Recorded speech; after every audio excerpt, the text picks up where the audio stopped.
اور مالیاتی نظام، زبانیں اور بولیاں بھی شامل ہیں۔ ان تمام موضوعات کو المقدسی نے تنقید نظر سے دیکھا ہے اور ان پر اظہار خیال کرتے ہوئے اپنا بیانیہ اور محققانہ صلاحیتوں کا مظاہرہ کیا ہے۔ المقدسی نے جغرافیہ میں معاشرتی کوائف کو شامل کر کے اسے مزید دستوں سے روشناس کرایا۔ بلخی جغرافیہ دانوں نے بھی اپنی تحریروں کو اسلامی ممالک تک محدود رکھا اور اپنے جغرافیائی نظریات کو قرآن و حدیث سے ہم آہنگ کرنے کی کوشش کی۔ اس کی ایک مثال سمندروں کے بارے میں المقدسی کے اس بیان میں ملتی ہے جس میں اس نے دعویٰ کیا ہے کہ قرآن میں سمندروں کے سنگم پر واقع جس مقام پر زخ کا ذکر کیا گیا ہے وہ دراصل خانقاہ سوئس پر بحیرہ روم اور بحیرہ ہند جیسے پیشتر عرب جغرافیہ دان ایک جھیل سمجھتے تھے کے ملاپ کو ظاہر کرتا ہے، کیونکہ قرآن میں الفرما اور القزم کے درمیانی خطے کو البزرق کیا کہا گیا ہے۔ المقدسی نے بھی اپنی تحریریں مملکت اسلامیہ کی حدود میں رکھیں اور اسے جزیرہ عرب کے بیان سے شروع کیا۔ اس نے احسن التقاسیم میں اس بات کا ذکر کیا ہے کہ وہ نہ تو کبھی غیر مسلم ممالک میں گیا اور نہ اسے ان علاقوں کو بیان کرنے کی کبھی کوئی ضرورت ہی محسوس ہوئی ہو۔ ان سب باتوں کے باوجود المقدسی جداگانہ خیالات کا مالک تھا اور بہت سی باتوں میں اسے بلخی جغرافیہ دانوں سے اختلاف تھا۔ اس نے جغرافیہ سے متعلق ہر مسئلے کو ایک منفرد اور عالمانہ انداز میں سمجھنے کی کوشش کی۔ اپنی تحریروں کی مستند ہونے کے بارے میں وہ خود اپنی رائے کا اظہار اس طرح کرتا ہے: میں جانتا ہوں کہ جغرافیہ کی بہت سی علماء فضلہ موضوع پر لکھ چکے ہیں، لیکن اکثر بلکہ سبھی تحریریں سنی سنائی باتوں پر بنی ہیں۔ ان کے برعکس میں نے ہر علاقے کو خود دیکھا ہے اور علم کو تجربے کے ذریعے حاصل کیا۔ مزید یہ کہ میں نے تحقیق و تنقیش اور نامعلوم الغیب کے ادراک کے حصول کی کوششوں کو ترک نہیں کیا۔ لہذا کتاب 3 حصوں میں مرتب کی گئی ہے: اول، میرے ذاتی مشاہدات; دوم، جو کچھ باسوق ذرائع سے سنا; اور سوم، جو کچھ مجھے اس موضوع اور دوسرے موضوعات پر کتب سے حاصل ہوا۔ المقدسی نے احسن التقاسیم کا آغاز مختلف موضوعات پر عمومی تاثرات سے کیا ہے، جن میں سمندر اور دریا جگہوں کی نام اور ان کے متبادلات ایسے نام بھی ہیں جن سے ایک سے زیادہ مقامات سے موسوم ہیں۔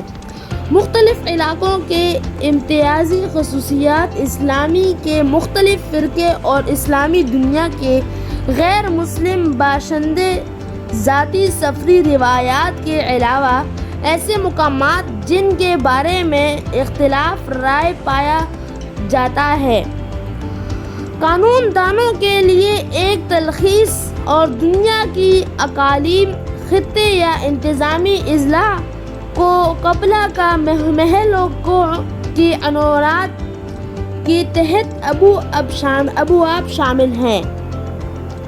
اس تعارفی حصے میں کچھ ایسی معلومات کو بھی جگہ دی گئی ہے جو ہمیں پہلی بار المقدسی کے ہاں ملتی ہے۔ مثلاً وہ پہلا عرب جغرافیہ دان تھا جس نے عربی کے جغرافیائی اصطلاحوں کے معانی اور ضمنی مطالب کو معلوم کیا اور ان کے معیار بندی کی۔ اس کے علاوہ سب سے پہلے اس نے فوری حوالے کے لیے شہروں اور دوسری خصوصیات کی ایک فہرست بھی مرتب کی۔ المقدسی کے مطابق دنیائے اسلام کے نقشے کی کوئی باقاعدہ شکل نہیں ہے، بلکہ یہ ایک بے ہنگم ترتیب میں ہے۔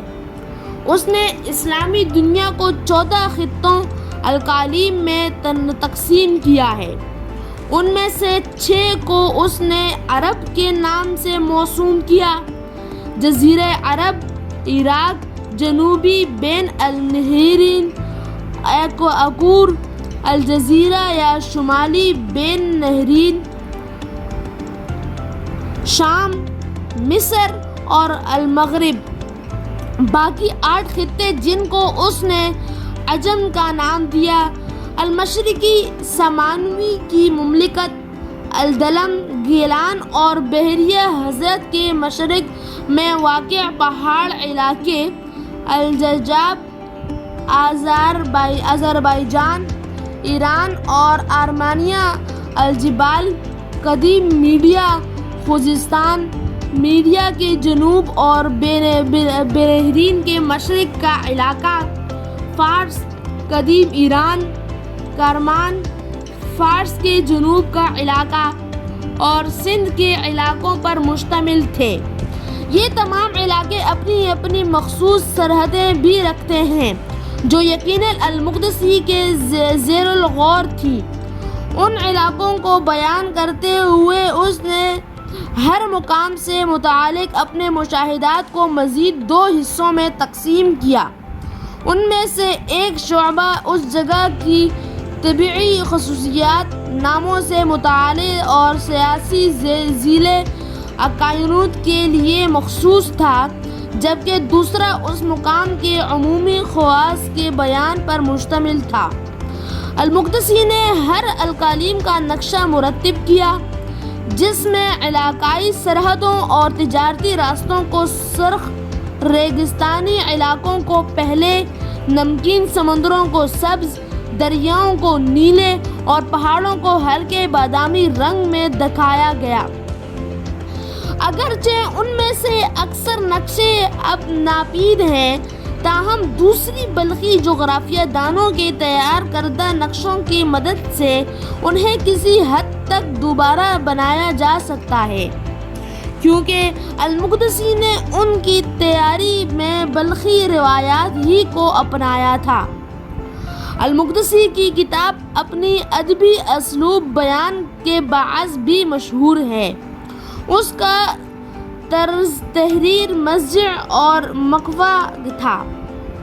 اس نے ہر علاقے کو بیان کرتے وقت وہاں کا مقامی لب و لہجہ اختیار کیا، لیکن بعض علاقوں کے لیے وہ ایسا نہیں کر سکا اور ان کے لیے اس نے اپنی آبائی شامی زبان استعمال کی ہے۔ اس اصول کے تحت المشرقی کے علاقے پر تحریر کردہ باب سے زبان خطیبانہ ہے، کیونکہ اس خطے کے لوگ عربی زبان پر عبور رکھتے ہیں، لیکن چونکہ مصر اور مغرب کے علاقوں کے باشندوں کی زبان غیر معیاری اور غیر مضحک تھی اور التیاوی عراق کے دلدلی علاقوں کے لوگوں کی زبان بھی بہت معیوب تھی، لہٰذا ان کے بارے میں المقدسی نے اسی قسم کا لقب و لہجہ اختیار کیا۔ دیکھنے کے لیے شکریہ دوستوں، سفیان کو دیجیے اجازت، تب تک کے لیے اللہ حافظ۔